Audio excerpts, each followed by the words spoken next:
Welcome to the Vault Podcast, classic music reviews, presented by IV Creative. Now, here's your hosts, B. Cox and the crew. Greetings and welcome, ladies and gentlemen, to another edition of the Vault Podcast, classic music reviews, presented by IV Creative. It's a perspective of the classics from a fresh point of view. We appreciate you for taking your time and lending your ears to our perspective. You could be anywhere listening to anything, but you're right here with us, so we thank you.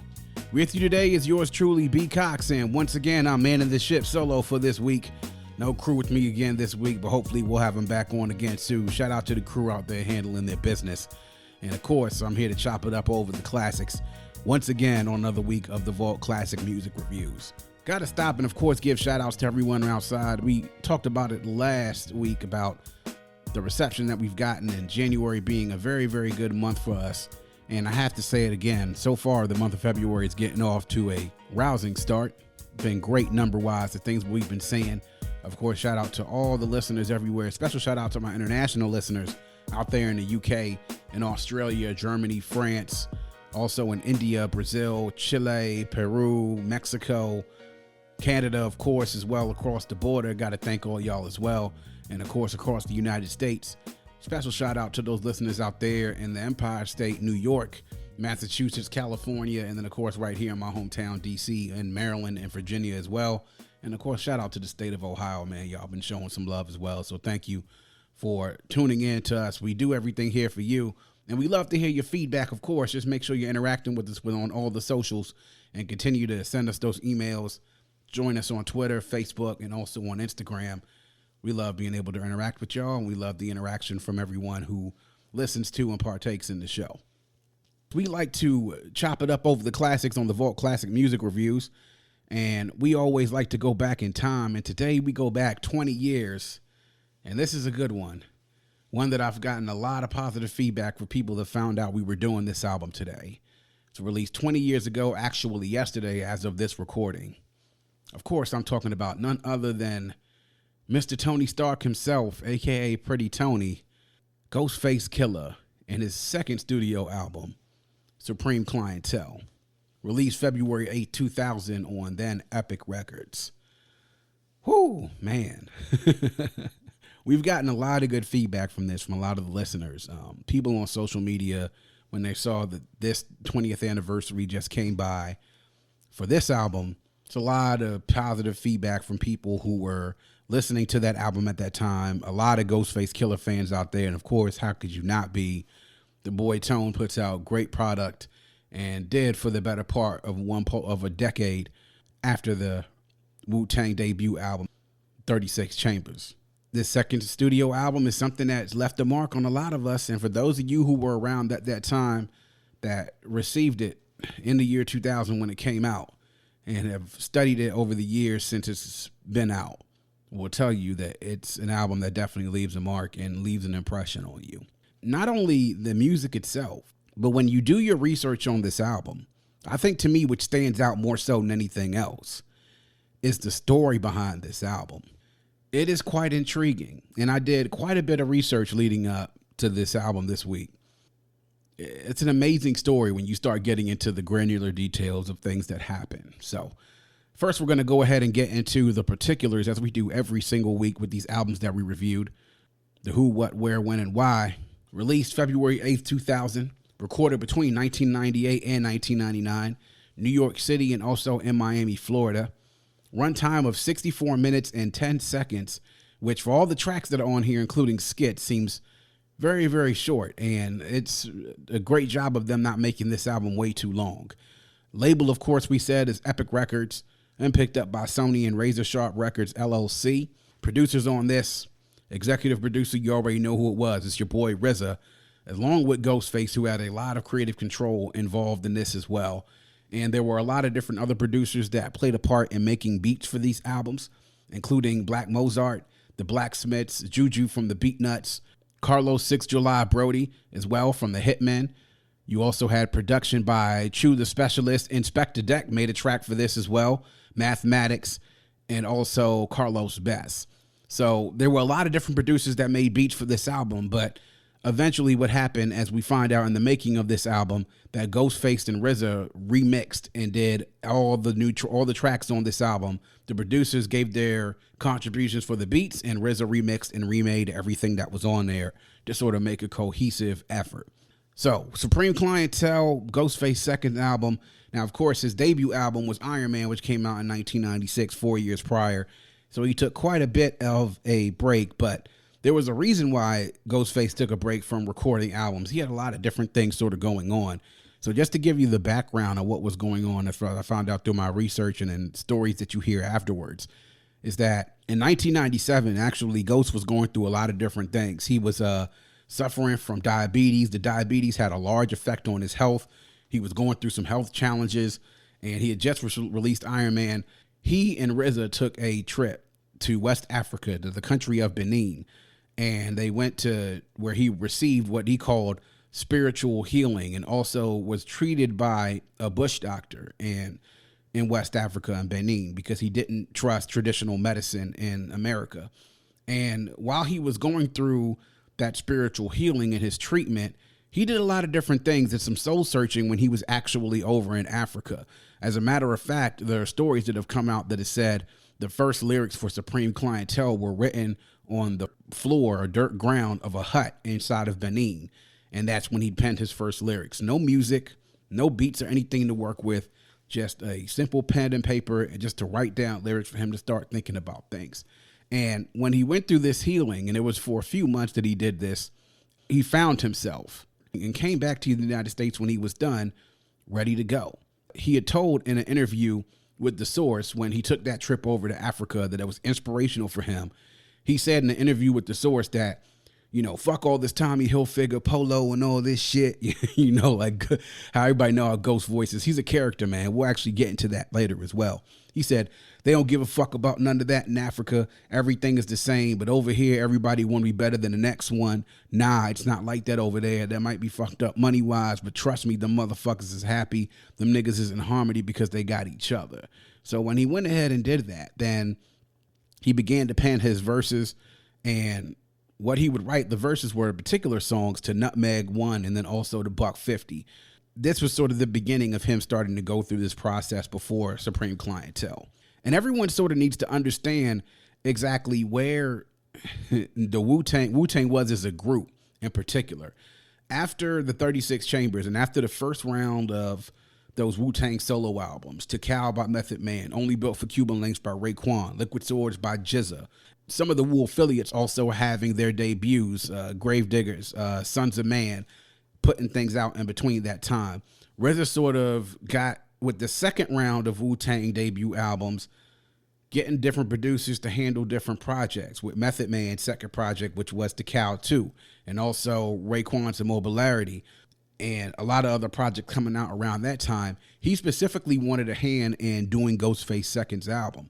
He had sort of taken a step back when it came to primarily producing the tracks himself, but he wanted a hand in this one in particular. And you can see his footprints and his influences all over this album when you take a look at it. Also interesting to know is that Wu-Tang as a clique was starting to sort of decline a little bit. They were, everyone knows when the 36 Chambers came out, it was a sound unlike anybody had heard before. This huge rap clique of 9 dudes coming out, just really, really intricate lyricism, different style, gritty, grimy, sample-based beats infused with this whole Shaolin Kung Fu movie, like that type of like feel that you had to it. It was something that caught on. But by the time the late 90s had come around, hip-hop was starting to move into a different direction. It was starting to turn into a little bit more flashy. It was starting to turn into a materialistic game. And that's when you saw the rise like the Bad Boys, them Shiny Suits eras, the Jay-Z, Jiggy, the Flash, Bling Bling eras, No Limit, and Cash Money Records. And by the time ODB got up on the stage in 98 at the Grammy saying that Wu-Tang was for the children, at that point, Wu-Tang was kind of in a decline. And this album, I think, was part of helping to bring them back into the consciousness of everybody to know just how dope they were. Now, Wu-Tang put out 2 bangers of an album. Their classic 36 Chambers, Wu-Tang Forever, banger double disc. And after that, they sort of started to fade. This, to me, was the first wave of them coming back. And even though the albums after Wu Tang Forever have not lived up to me, their capabilities, I do think, though, that this Supreme Clientele just went out to show just pretty much Wu's capabilities. And for me, it sort of established Ghostface as one of the premier lyricists within the group. And it showed that he was able to carry an album by himself lyrically, even though he showed that on Iron Man. I think he really took another step up on this album. Another interesting thing about this, doing research on this album, is that actually during the recording of this album is that Ghostface actually served a bid, 4-month sentence at Rikers Island. He pleaded guilty to a gun charge in 95 about an incident that took place at Palladium nightclub in New York City. And he still had a weapons charge that was pending, but they had to manage to finish the album. They got it done when he was actually released. He started working on it in 98, and then they had to stop because he had to do this 4-month bid in Rikers Island. Another thing that adds to the intrigue of this album as well is that in the fact in the mid-90s that RZA had a flood in his basement studio that resulted in the loss of a lot of recording equipment and about a few hundred beats. A lot of them were unfinished. And he said he would have had to have new equipment, start all over. And he basically said that he lost a lot of jewels in that flood. And it took him a while, almost about 2 to 3 years, before he got 200 to 300 other beats. And he was ready to be able to get things going. And he was able to sort of pull some things together. He really is the architect of this album. Even though he only produced, and producer credit-wise, it shows up only 4 beats. He pretty much remixed and redid a lot of these different beats from the other contributions and producers on here. And you can see that because it really is a cohesive effort. Getting onto this album, about where I was. When this album came out, I was actually a freshman in college. Well, actually, I was actually still a senior in high school at that time. And when the first album first came out, and then also the first single on this album was Apollo Kids that came out. That was the first one that I saw. There was also a video that came out about this with him and Raekwon. Dope track. Where I really started to hang on to this album was later on in that year when I got to college at Morgan State. One of my friends from high school who actually also ended up in college with me, we ended up in the same dorm on the same floor, on the same side of the floor, had this album. And this was a popular album amongst a group of our friends. And we played this a lot. And also around that same time, the single Cherches La Ghost, which is, of course, you know, everybody remembers that song because it's just a crazy, crazy track, came out. And that was actually a minor radio hit. We remember that being played at our freshman year, at parties during freshman year. And it was a crazy, crazy track because that track originally that sample comes from a disco track. And it got remixed into a pretty nice banger, you know what I'm saying? So with You God and also with Ghostface. But this album was being played a lot, and I remember just how dope it was, like, listening to this, man. You know, Ghostface has his hallmarks. He definitely has his signatures on what his rhyme stuff. You hear stream of consciousness in there, a lot of abstract references, a lot of 5% references in there as well. Sometimes you're listening to Ghostface lyrics, and you're like, damn, man, like, what the hell is this nigga talking about? Like, sometimes it seems like he's just rambling on, but then when you go and read the lyrics or go back and rewind and listen to him again, you hear a little bit more of a deeper message in there, some of the things that he's actually saying. And you can see a change between this album and also through Iron Man, the content in the lyrics in which he was spitting. And he mentioned that actually in a interview right around the time that Supreme Clientele came out, in Rap City, The Basement with Big Tigger. And if you go, you can look it up on YouTube. That interview is hilarious because we all know Ghostface is a comedian. He is a character. And him sitting around fucking with Tigger doing a lot of the things that he was saying, like he brought in a bag and he told Tigger, asked him what's in the bag. He said, yo, man, it's a dead body in the bag, man. He's like, yo, for real, that's my word. And he was messing with Tigger. Then he pulled out the whole, you know, the Joe Pesci line from Goodfellas during, like, yo, why am I funny, man? Am I funny to you? What am I, a clown? Do I amuse you? He was sitting there messing with Tigger the whole interview, but he dropped a lot of gems during that. He also mentioned this one line coming up where he talked about lyrics, in particular at that time, what he thought about the game, and then also what he thought how his lyrical game needed to progress in the making of this album, and here it is. Talk to me about lyrics. It's like the game right now, it's like everybody is like on one, it's like they on a different level than how it was back in the Kane and Bismarck days and all that, Rakim days, you know what I'm saying? It's like back then, it's like them brothers didn't even have to curse in their rhymes. It was basically MCing. It was the fun about it. Now you got brothers like everything is about guns and cracks and, you know what I mean? Right. Even though we live in that, you know what I mean? Whatever, but it's like what happened to the fun of it. Right. And that's how come when I be throwing my darts now, it's like I don't like to say, like, talk about too much ice and this and that, you know, guns, and I done brought all that to the table. So I'm one of the brothers that try to keep it moving on, though. But as far as right now, it's like the game is kind of twisted, though. Right. You know what I mean? But, you know, you got a lot of people living, I guess, you know, the guns or whatever, but it's like, it's time to go back to the foundation of it. Right. You know what I'm saying? Where you should be happy to hear the bridge when the bridge come on. You know what I mean? Right. Stuff like that. And there you have it. So you saw he had a different approach when it came to lyrics. He really wanted to, as he said, sort of get back to the essence. And to me, this is where I think he stepped up a little bit when it came to his lyric game, man. You can see that a lot in this throughout this whole project. Man, listening to the project back then, I thought like, man, this is really a dope ass album. And it was interesting studying the beats, having really just getting into making beats around that time. I really just started producing and making beats when I was in high school, when I was 17. So I was about a year or so into it.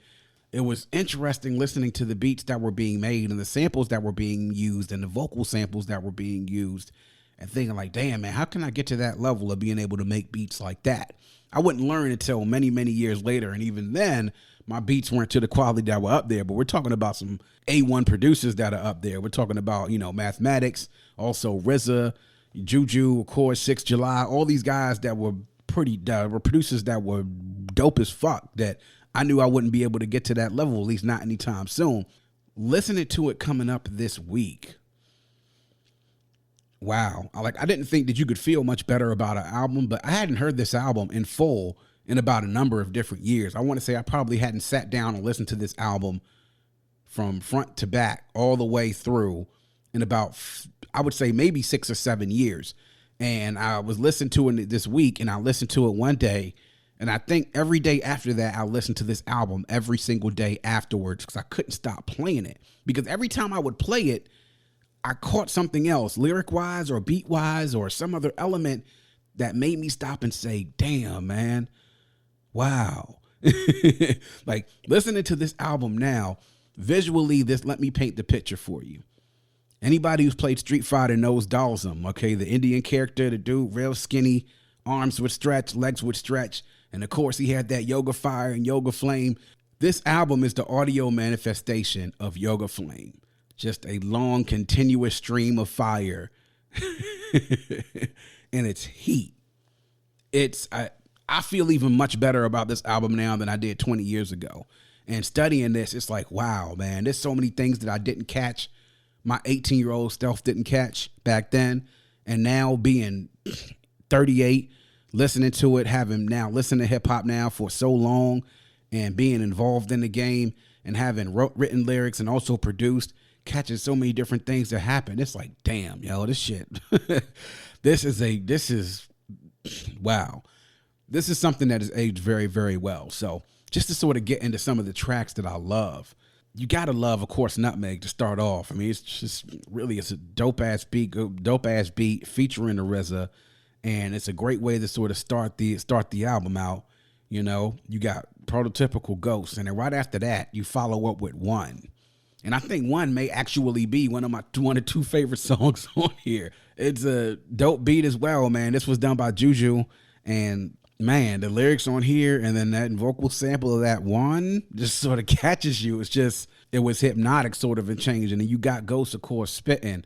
Apollo Kids, I've mentioned those before, man. Anytime Ghost and Ray connected, man, there was a time period from like 95 to like 01, 02, 03 when you had those two were connecting. And it was literally like peanut butter and jelly, like vanilla ice cream and caramel, like chocolate and vanilla.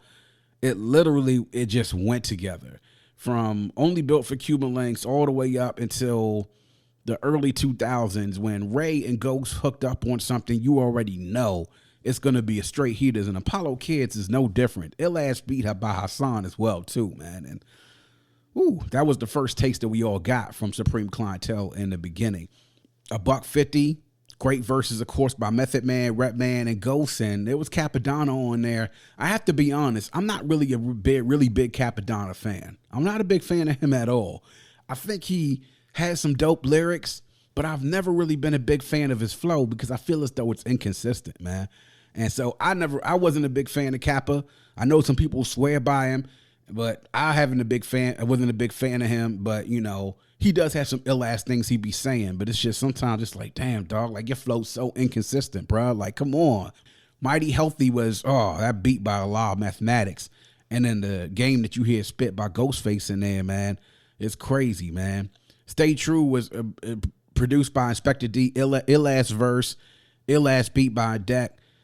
We Made It is probably my favorite track on here because of all the different offerings you get by both Superb and then also by Ghostface. And that second verse by Ghostface is just crazy.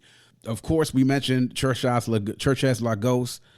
Crazy ass track, man. You still play it to this day. It still goes even back then. And then to close out everything, Wu Banger with Jizza, Capadonna, Master Killah, and Raekwon, man, just sets things off perfectly.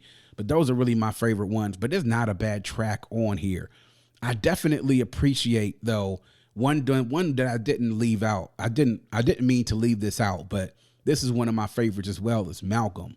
And you hear that Malcolm X speech in the beginning and those clips from these Malcolm X speeches, and the story that's sort of being weaved as on Malcolm is about as underrated a part of this album as any other, because this sort of gets into the point where you see, which is one of Ghostface's most underrated parts of his repertoire, and that's his storytelling. You saw it on Iron Man. You see it again on a couple of songs here where he's telling you a story, and then before you enter the verse, you sitting there nodding your head, and you're like, damn, yo, son really telling a story about something, and he's driving home a message. You get the same exact thing on Malcolm, and that's just by True the Specialist, that beat. My goodness. This whole thing slaps, man. Oh, I mean, they're really great things, but I definitely appreciate Malcolm now more so than then. But this is sort of get into some of the beats that some of the sample credits, of course, in this album. You see Nutmeg had a sample of It's Over by Eddie Holman. You had one with You Roam When You Don't Get It At Home, The Sweet Inspirations. Apollo Kids had that sample by Cool Breeze by Solomon Burke. Buck 50 had Hard Times by Baby Huey. And Mighty Healthy had samples of a lot of different ones. Wish That I Could Talk to You by The Silvers. Synthetic Substitution by Melvin Bliss. Funky President by James Brown. Nobody Beats the Biz by Biz Marquis. And then, of course, there was dialogue from the Kung Fu movie Shaolin Rescuers. Always a staple in the Wu Tang and RZA-based production that you see there's some sort of Kung Fu movie influence and some sort of clip from a Kung Fu movie in there. Stay True had a sample from Terry's Tune by David Axelrod. We Made It had I Hate I Walked Away by Syl Johnson. Syl Johnson, classic soul singer. Iron's theme as an intermission had Free Again by Gap Mangione. Malcolm had a sample of Going in Circles by Isaac Hayes and dialogue from Malcolm X's After the Bombing speech. And Church as La Ghost, as we mentioned before, had samples of Church as La Femme by Dr. Buzz's original Savannah Band, Greedy G by Brentford All-Stars, and an interpolation of I Get Down on My Crown by Wu Tang. Just to talk about some of the guest features that are on here. Of course, you had RZA. RZA had at least, I would count at least two or three verses on here. I believe it's actually 3 verses. And to me, one of the best verses he had on here was on Stroke of Death. I mean, I don't think I've ever heard a verse like that from RZA. I mean, I really do think that was probably the best RZA verse that I'd heard in quite some time. And it wasn't long at all. Like, it wasn't something that, a verse that you saw and it was just like, bam, a quick 16 and he threw it out there. You know, like Smack the Girl, Bail Bonds Man, The Strips of 18 Bronze Man. Like, it's just the way he started that, man. I haven't really been like the biggest fan of RZA and his rapping, but he spit an ill-ass verse there. Raekwon, of course, you can't go wrong with Ray, man. Ray was still and had his fastball back then. I mean, he never really lost his fastball, but he was right there at the top of his lyrical game. And Apollo's Kid, and then also on Wu Banger. Method Man, ill verse, man, on Buck 50, and Red Man, his verse on Buck 50. To be able to hear Method Red again and to hear Red on the track with Ghostface with Method Man, goodness, man, that Buck 50 was one of my favorite tracks You had also 60 Second Assassin. Superb had a couple of different features on here as well. And it's actually crazy because there was a dispute right around 2004 that Superb, who was a member of Raekwon's American Cream Team, said that he had ghostwritten the entire album of Supreme Clientele. And people sort of brought that up. And so, Ghost said and responded, like, he heard that people said stuff like, yo, that Superb actually wrote the album. He was like, nah, man. He said, yo, that's mine. Like, yo, this whole thing, like, yo, he didn't write this, It was just like, he said, I can't see what songs he did write. You know what I'm saying? Everything that he done, like, these are my stories. Everything's based upon me. He ain't write this. I wrote this. But Superb has some nice verses on here as well. It's ironic that would come up, that he would say that, oh, he wrote the whole joint, man. But I don't really believe that. He did have some dope ass like features on here. Underrated part about this, man, is the skits. The skits always on Wu Tang albums are always crazy because there's always a mix of comedy and things that always keep you laughing. The big thing about, Woodrow, the bass head, that was actually Superb as well on that track. He actually was acting as Woodrow, the bass head, talking about he wanted to get his 2 cracks and be on his way. And then the one, who would you fuck? I mean, I think a lot of groups of guys have gotten together and had that conversation. Like back then, I think when they was talking about most of those things, like, yo, definitely like, yo, Lil Kim or Foxy, Nia Long or Jada, like, if you was in a group of guys, man, guys had that conversation. And that's just crazy they put that on a skit, knowing that they were in the industry, you know what I'm saying? But they did that. That came before Child's Play. The Clyde Smith one, to me, I think I listened to that and I think I played it like 2 or 3 times in a row because I cracked up laughing like hell listening.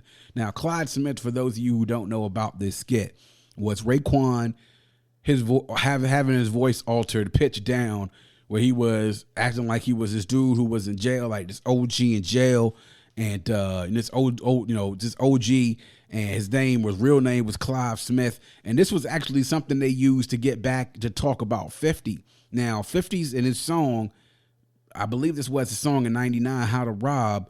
He had talked about, a song about robbing a lot of different other rappers, and he mentioned some members of Wu Tang Clan. This is a response using Ghostface albums with Raekwon's voice to respond back at 50. He's talking about some, you know what I'm saying? Like, yo, if I'm going to hold it down, I'm going to hold you down. You know what I'm saying? If you ask me something, I'll give you something. Man, I knock your bitch ass out. You know what I'm saying? Word to life, God. Shit. It is just hilarious, man. And supposedly 50 responded back to them later on a mixtape. But, funny ass skits on here. Really, really creative. And what you get here on this album is just really great lyrics, great flow by Ghostface. And the thing is that you see his same flow that you sort of get. It seems stream of consciousness. It seems abstract. But when you dig deeper into what it is that he's saying, you can't help to just know it's just that, damn, this is some ill-ass lyrics. And then you get into his flow. And his flow, to me, is the best part of the package that he brings together. His flow just fits on any type of beat. All of these beats on here seem like they were tailor-made for him. And that's sort of the approach I think that RZA was going after when he decided to remix and redo these beats to sort of make everything fit. It was cohesive. A cohesive effort, and it seemed like all of these beats were tailor-made just exactly for Ghostface to do his thing. And the flow on here, my goodness, I would say that the flow on here is better than it was on any one of his other efforts, because this production, I think, is better than any of his other previous efforts as well. And the guest spots on here are not overwhelming. They are just sort of in the right place. They are just enough. And it complements the album well and doesn't take this over as though you seem this is like another Wu Tang album, because it's not. It's a Ghostface album. Now, to talk about the lyrics. Now, notable, quotable. I mentioned to you all about the second verse of We Made It and how that verse is just crazy. It's among a lot of different crazy verses that are on here. They're sick to death, man. But the We Made It, that second verse by Ghostface, just makes you sit there when you're listening to it in the crib. It's just like, damn, the things that he's actually saying. It's just like, wow, like stuff he was saying, like he said, rap with a British accent, Gucci clothes, Dennis Cole's in his latest fashion, blow accent, flip flaps like 48 bundles, dinner plates, deadly front blade, sell up like Brian Gumble. And just like the whole thing he just talks about, the whole thing like, yo, spotted that Mirage, Ghostface walk by the groupies, make amongst stars, a come in cat, invade Mars. some of these things that he says. Like sometimes you sit back and be like, yo, what the fuck is this nigga talking about? And then sometimes you listen and it's just like, whoa. Another notable quotable on here is One. That second verse as well on One. And it's like the first like 4 bars that he puts out there. Said, hey, yo, crash through, break the glass, Tony with the goalie mask. That's the pass, heavy ice, rolling, laying on the dash. Love the grass, cauliflower hurting when I dump the trash. Sour mad surgeon, heavy glass up in the Wally Bash. Like, what? Like, yo, it's just, you hear this stuff, man, it just flows off. It just comes off real smooth, man. Like, this is supreme lyrical work that you get on here. You get really deep lyrics with these abstract meanings and, you know, things sort of put in here, these Easter eggs that are within these lyrics, and you throw it on with a superb flow with great production, and this is what you get. A really great and focused effort. That's really how I can explain how this album was. And a lot of praise about this too. You get this with some of the classic albums you see over time. And you get this with Supreme Clientele too. As time has gone on, the mythology and the story and the reverence for this album continues to build. It's sort of like the way that people have looked on with Illmatic. Sort of also the way that I think folks have looked on Raz Kazz's Soul on Ice. As time has gone on, people have recognized the brilliance of this album. And there's a lot of things that have come out over the last couple of days, in particular with a few of the publications online and some hip-hop websites in regards to the 20-year anniversary. Ghost himself has said that Supreme Clientele is better than his debut Iron Man, which is if you talk to a lot of Ghostface fans, is a hotly contested debate about whether Iron Man is better or Supreme Clientele is better. High Snobriety is a website. They had titled 20 Years Later, Ghostface Killah-Supreme Clientele remained one of hip-hop's greatest LPs. About how really this sort of helped to get the momentum started again for Wu Tang and a lot of the different members. It sort of, I think, galvanized the group. It really got them together, sort of rallied them together. Because this was something that at a time when they were starting to flounder a bit as a collective, getting RZA back involved with this and then also getting some of the members back involved from the group, definitely, I think, helped get them back together and help energize them a little bit more for this second run. This originally got a 4.5 mics in the source. And I think we all kind of agree that they could have just given that last half mic because it definitely deserved it. Now, as far as the whole test of the time, whether or not this stands the test of time, of course it does, man. Like I said, I listened to this album for at least half of my week. The one day that I pulled it out to listen to it to begin my research, and I played it every single day after that. And every time I listened to it, I got something else new from it that I didn't get the 6 or 7 years the last time I listened to it all the way through. And then, of course, 20 years ago when I first heard it. It definitely stands the test of time. It's a certified classic. I'll say it again. It is a certified classic. Exceptional. And to me, I'll go ahead and say that I think this is his best album. And I know a lot of people, a lot of y'all out there, especially on social media, out there on the internets and the webs, and out there will say, yo, man, what about Iron Man? Yo, man himself said that Supreme Clientele is better than it. And, you know, I was one of those folks that I remember someone asked a question on the web, on Facebook. They had one of these hip-hop questions in these hip-hop forums. Somebody said, yo, what's better? To you, what's better, Iron Man or Supreme Clientele? And this was like maybe 5 or 6 weeks ago when I said, to me, Iron Man's better, but it's not that far off. They're not that far off from each other. After listening to it, man, this past week, I got to say Supreme Clientele's better. And I got to say that it's better by a bigger margin than I initially thought. That's not to say Iron Man is whack, because Iron Man is a classic as well. As a matter of fact, I have to say out of all the Wu affiliates, out of all the Wu members that put out albums, I think Ghost was the most consistent early in his career because he put out off the break. His first 3 solo albums were all bangers, all hits, all classics. And you can't say that about everybody. You can't say that about Method Man. You can't say that about Raekwon. You can't. Jizza only put out 1 album. You can't say that about Inspector Deck. You definitely can't say it about Capadonna. The first 3 came out with all hits, every single one of them. To me, I think this is his best album. And if we're talking about the Wu overall, as far as the individual efforts, the solo albums, I'm not saying it's the best solo album that a Wu member has put out. But I'm saying that if it wasn't in the conversation before now, it needs to be in the conversation. Now, I know everybody's out there listening. You'll throw at me Liquid Swords. You'll throw at me Only Built for Cuban Links. I get it. I think this needs to be up there, right there in that conversation as far as the best solo album by a Wu Tang member. I really do. Because listening to it this past week, it really sort of hits you just how great this album was. And kudos to RZA for pulling this whole thing together. One, from coming back from losing that much material, and then being able to put out an album and pull together a project like this to make it shine in an era when this type of hip hop was sort of on the way out as far as it being popular, because hip hop was starting to change as a genre into being more commercially viable, cleaner, shinier, and not as dirty and grimy and rugged as these beats are, which are rugged and which are Wu Tang's and RZA's staples, their signatures. This to me is why I think it has to be in the conversation, because we're talking about Only Built for Cuban Links and Liquid Swords being released in 1995. Okay, bam, you're right in the middle of the era when that type of music was in and banging, when those style of beats and that style of rhyming was in and banging. This is in the year 2000 as we're going in the turn of century. The game had changed.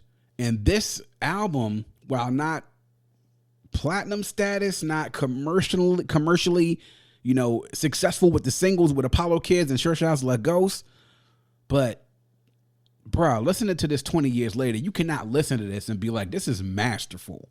Masterful by Ghostface. Great flow, great lyrics, great production.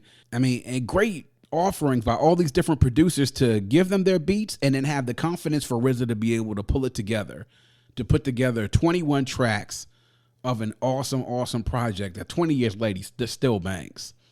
And I love the feedback that I've got from so many different people. So many of y'all, when we talked about it on Twitter, said that this is one of your favorite albums of all time.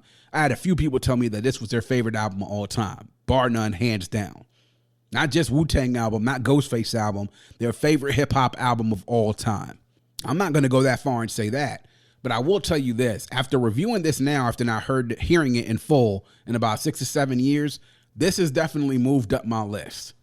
Both my list of Wu Tang solo albums and my overall list of hip hop albums all time.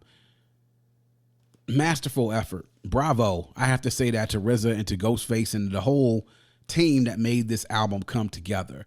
It's just amazing to think about how well it's aged over these 20 years, that even after all this time that it still bangs and still goes. I put this on in my car and I turn that volume all the way up, and you can just feel and hear that bass line and those drum breaks, and you can let those lyrics cut through all those drum breaks and hear those bars. Just like I said, it's Yoga Flame. That's exactly what it is. Yoga Fire and Yoga Flame. This is what the hell you get from this, man. This album is just crazy and it's dope as fuck. I'm running out of superlatives to say stuff about it. It's a certified classic. And I think 20 more years from now, when we look at this, we're going to continue to say the same things as we move on 20 years from now. Awesome, awesome effort by Ghostface. So, Supreme Clientele, 20 years old now, released February 8, 2000. Go check it out if you haven't heard it already. This to me is probably Ghostface's magnum opus, man. You got to, if you're a Ghostface fan and you haven't heard this album, you're slipping. You need to go make sure you check this out. And check out his other work as well, man, because I'm telling you, man, his first 3 albums, you put them out there, they're just as good as anybody else's 3 albums out there as well. So, Supreme Clientele, go check it out, whatever you can get albums, and treat yourself, man, to this masterpiece. And that is going to wrap up yet another edition of The Vault. Please make sure you are checking us out on social media, where you can get to our link tree. It has all of our social media sites and as well as all of our streaming platforms. You can connect to us, anyone on there. Of course, on social media, you can find us on Instagram at Vault CMR Podcast. That's at Vault CMR Podcast. You can also find us, production company IV Creative, at IVECRE8. That's IVECRE8. And then personally for B Cox, you can get me on IG on @itsLesson. That's @itsLesson, ITS Lesson on Instagram. You can also get us on Facebook and YouTube, searching for The Vault Classic Music Reviews on YouTube and Facebook. You can find us and follow us there. We have a fan page and also a video page on Facebook and YouTube. On Twitter, of course, you all can find us at Vault Classic. We're active on there a lot. We love to interact with the people on there. Please follow us on there and interact with us. We love to be able to hear from you. You can email us at ivecrea@gmail.com. That's at ivecrea@gmail.com. Please send us some love, man. We love to hear from our audience and everybody who out there is listening and supporting. We appreciate all the support. And if you have a friend, tell a friend. And if you have that friend, make sure that they tell a friend. Always remember to keep your headphones on and your music loud, but not too loud. And as we close, we like to remind everyone to dream big, because dreams are the basis for creation. Always create, motivate, and elevate, because you were never destined or created to stay stationary in this life. And on that note, until next time, we say peace. Thank you for listening and coming into The Vault. Please subscribe and follow us on Facebook at IV Creative and Instagram at IVECRE8.